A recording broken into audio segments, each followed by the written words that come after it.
వి gold trusted gold buyers. మీరు తాకట్టు పెట్టిన బంగారాన్ని విడిపించి ఈ రోజు ఉన్న మార్కెట్ ధరకు కొనబడును.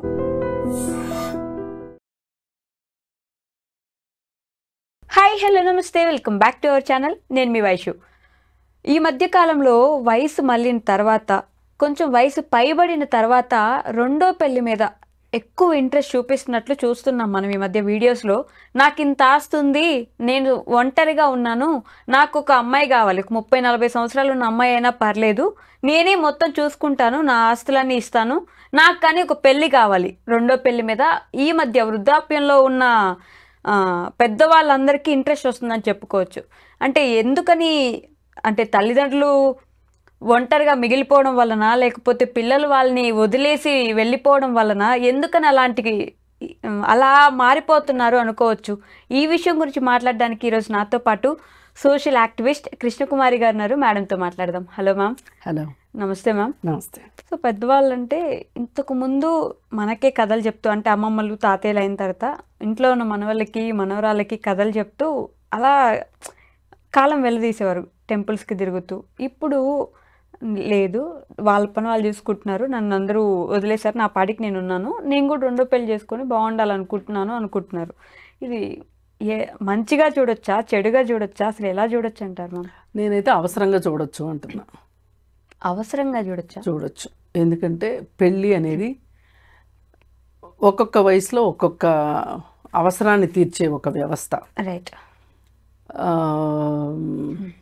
ఇప్పుడు ఎంగేజ్లో ఒక రకంగా భౌతిక అవసరాలకి, ఓకే, అలాగే మానసిక అవసరాలకి, అలాగే నెక్స్ట్ జనరేషన్ని వృద్ధి చేయడానికి రైట్, అలా ముందుకెళ్తూ ఉంటుంది. అలా వెళ్ళిన తర్వాత విధి వక్రించి ఓకే, ఎవరికైనా భాగస్వామి ఎవరైనా చనిపోతే గనక, రైట్, ఆడవాళ్ళు కానీ మగవాళ్ళు కానీ, అప్పుడు వాళ్ళకి చనిపోయిన వాళ్ళు ఆ రోజుతో అంతర్ధానం అయిపోతారు. ఉన్న వాళ్ళ పరిస్థితి ఏంటి, వాళ్ళ కంపానియన్షిప్ ఏంటి? ఇప్పుడు పెళ్ళి అనేది నథింగ్ బట్ కంపానియన్షిప్.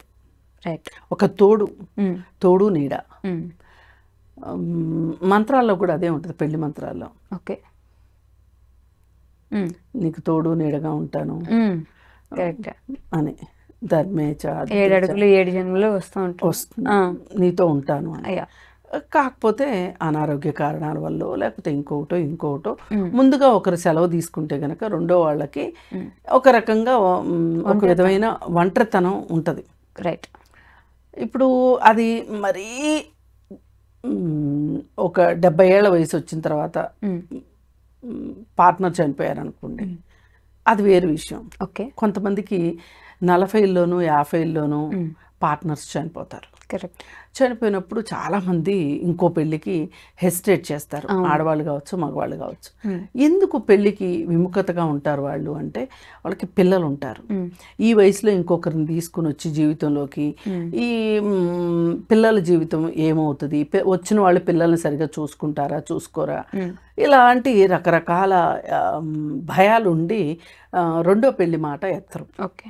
అయితే పిల్లలు పెళ్ళిళ్ళు చేసేసిన తర్వాత ఈ మధ్యకాలంలో ఎవ్వరూ కూడా ఎక్కడో ఒక 20% 30% తప్పితే మిగతా వాళ్ళు విదేశాలు వెళ్ళడం, లేదు వేరే సిటీస్లో జాబులు ఉంటే వెళ్ళిపోవటం జరుగుతుంది.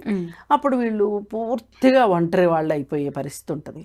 ఇలా ఒంటరి వాళ్ళు అయిపోయినప్పుడు కనీసం ఆడవాళ్ళకి పిల్లల పెంపకం అనే, మనవాళ్ళు మనవరాళ్ళని పెంచే బాధ్యత కోసమైనా సరే వాళ్ళకు ఒక వ్యాపకం ఉంటుంది.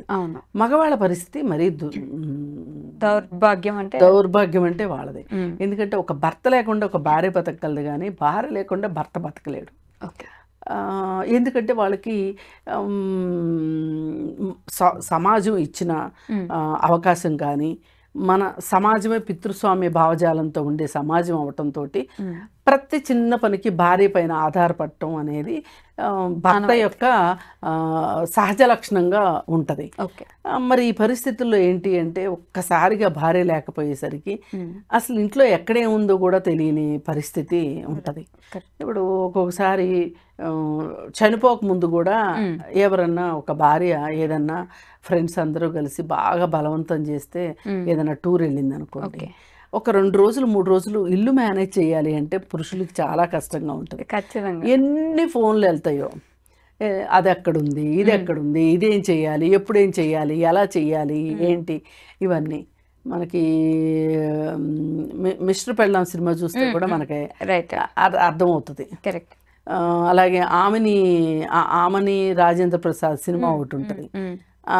దాంట్లో ఆమని ఆఫీస్కి వెళ్తూ చెప్తుంది అనమాట, చంటోడికి ముందు పెరుగన్నం పెట్టి తర్వాత పప్పన్నం పెట్టాలి అని. ఇలాంటి వేషాలు నా దగ్గర నడవు, ఎలా పెట్టాలో నాకు తెలుసు, ముందు పప్పన్నం తినాలి తర్వాతే పెరుగన్నం తినాలి అంటే వాడు నేను తిన్న పొమ్మంటాడు. ఓకే. అలా తిననని మారం చేస్తే వాడిని ఒక బీరువా ఎక్కిస్తాడు. అంటే పిల్లల్ని పెంచడం అనేది అంత ఈజీ టాస్క్ అయితే కాదు. అయితే ఇక వాడు చేసే అల్లరి మామూలుగా ఉండదు. ఇలాంటి పరిస్థితుల్లో ఛాలెంజ్గా తీసుకుని నేనెందుకు ఇవన్నీ నిర్వర్తించలేను అనే ఒక ఛాలెంజ్ తీసుకోవటానికి మగవాళ్ళు ఇష్టపడరు. రైట్. రీజన్ ఏంటి అంటే పని అనేది జెండర్కి సంబంధించింది అనుకుంటారు చాలామంది. పనికి జెండర్కి సంబంధమే లేదు. ఇది తెలుసుకున్న మగపిల్లలు భవిష్యత్తులో భార్యల దగ్గర మంచి మార్కులు కొట్టేస్తారు. నన్ను అడిగితే కీచులాటలు చాలా తక్కువ వస్తాయి. అందుకోసం ఏంటి అంటే మనం చిన్నప్పటి నుంచినే పిల్లల్ని జెండర్ బయాస్డ్గా పెంచకూడదు. ఆడపిల్లైనా మగపిల్లైనా ఒకే పని చేయాలి అన్నట్టు పెంచాలి. ఇలా పెంచకపోవటం వల్ల ఏం జరుగుతుంది అనేది మనం చూసాం. ఇప్పుడు ఒకవేళ భార్య ఊరెళ్తేనే వీళ్ళు తట్టుకోలేని వాళ్ళు, నడిపించలేని వాళ్ళు, ఇంటిని నిర్వహించలేని వాళ్ళు అసలు హఠాత్తుగా భార్య చనిపోతే ఏం చేస్తారు? ఇది క్వశ్చన్ మార్క్ అనమాట. అయితే ఇలాంటి పరిస్థితుల్లో సరే పిల్లల పెళ్ళిళ్ళు అది అయిన తర్వాత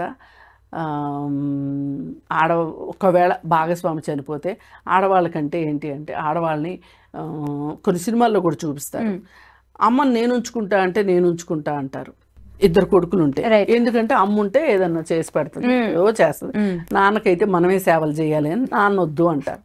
ఇలాంటి పరిస్థితులు అన్నీ చూసేసిన తర్వాత, అన్నీ అయిపోయిన తర్వాత ఇప్పుడు ఈ భార్య చనిపోయింది అనుకోండి, భర్తకి అతని పరిస్థితి ఏంటి? కొడుకులు తీసుకెళ్తామని అనరు, ఏదో మొక్కుబడిగా అంటారు. నాకు తెలిసి ఎక్కడో కొంతమంది తప్పితే భార్య చనిపోయిన తర్వాత చనిపోయిన భర్తలు నేను చాలామందిని చూశాను. మనం తీస్తే గనక ఎక్కడైనా సరే భర్త లేని వితంతువులు మనకి చుట్టూ కనిపిస్తారు. భార్య చనిపోయిన వాళ్ళు చాలా తక్కువ మంది కనిపిస్తారు. ఈ ప్రాసెస్లో రెండో పెళ్లి చేసుకోవడం తప్పేంటి? అంటే ఇప్పుడు చేసుకోవడం తప్పు కాదు, కాకపోతే అసలు విషయం ఇక్కడే ఉంది. ఇప్పుడు ఆయనకు ఒక 50 ఏళ్ళు అనుకుందాం. ఆయన చూసుకోవాల్సింది ఎవరిని? ఓ 45 ఏళ్ళ ఆవిడ్ని, ఎవరైనా ఒక యంగ్ విడో అయిన ఆవిడ్ని, బాదరబందీ లేని ఆవిడ్ని చేసుకోవచ్చు. లేదు తనకంటే 1 సంవత్సరం 2 సంవత్సరాలు పెద్దదైనా పర్వాలేదు, కంపెనీషిప్ కోసం పోని ఆ సేవలే అనుకుందాం. తప్ప ఒప్ప అనేది వేరే విషయం. ఈ జెండర్ బయాస్డ్ సేవలే అనుకుందాం. వాటి కోసమైనా చేసుకున్నా కానీ అది ఎవరికి అభ్యంతరం కలిగించే విషయం కాదు. కాకపోతే ఈ మధ్య ఒక బ్యాడ్ టెండెన్సీ వచ్చింది. ఒక 60 ఏళ్ళ ఆయన ఒక 20 ఏళ్ళ అమ్మాయిని పెళ్లి చేసుకున్నాడు. ఇది దుర్మార్గం. ఇలాంటివి జరగకూడదు. తనకైతే రెండో పెళ్ళి, కానీ భార్యకి మట్టుకు రెండో పెళ్ళి ఉండటానికి వీల్లేదు అనుకునే వాళ్ళు కూడా ఉంటారు కొంతమంది. ఇలా నాకు డబ్బు ఉంది కాబట్టి నేను మళ్ళీ ఒక యంగ్ గాల్ని పెళ్లి చేసుకోవాలి అని అనుకోవడం ఉంది చూసారా, ఇది అసలు దుర్మార్గం. నేను ఇందాక చెప్పినట్టు లైఫ్ అంటే పెళ్ళి అంటే నథింగ్ బట్ కంపానియన్షిప్, సాహచర్యం. ఒక మంచి తోడు నీడ అలా ఉండాలి. నీకు డబ్బులున్నా డబ్బులు లేకపోయినా నీకు ఒక సహచర్యం అవసరం తప్పితే నీ వికృతమైన కోరికలకి నీకు డబ్బున్నాయి కాబట్టి ఒక పడిచి పెళ్ళం రావాలనుకోవడం చాలా తప్పు. పైగా కొంతమంది ఏం చేస్తారంటే మగాయన చేసుకుంటే మటుకు తప్పేంటి, ఆడవాళ్ళు చేసుకోవద్దు అంటారు. ఈ సాహచర్యం అనేది మగవాళ్ళకైనా ఆడవాళ్ళకి అక్కర్లేదా? అందుకని మగవాళ్ళకైనా ఆడవాళ్ళకైనా ఈ తోడు నీడ తప్పే కాదు. కాకపోతే ఒక్కటే, ఈ డబ్బు ఉంది అనే ఒక పొగరుతోటి నేను ఒక మనిషిని కొనుక్కోగలను అనే ఒక మనస్తత్వంతో ఒక చిన్న అమ్మాయిని చేసుకోవడం అనేది మటుకు చాలా దుర్మార్గం. ఇది చాలా తప్పు కూడా. మీకు ఇంకో ఆశ్చర్యకరమైన విషయం చెప్తాను. రియల్ ఎస్టేట్లో డిఎల్ఎఫ్ అనే చాలా పెద్ద కంపెనీ ఉంది. ఇండియాలో అదే నంబర్ 1 రియల్ ఎస్టేట్లో. అయితే డిఎల్ఎఫ్ ఆయన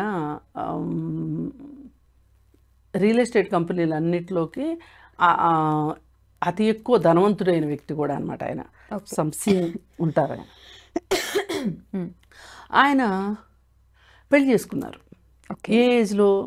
80s ఆ ప్రాంతంలో. ఆయన వయసు 80 ఉన్న టైంలో ఇంకొక ఆమెను పెళ్లి చేసుకున్నారు.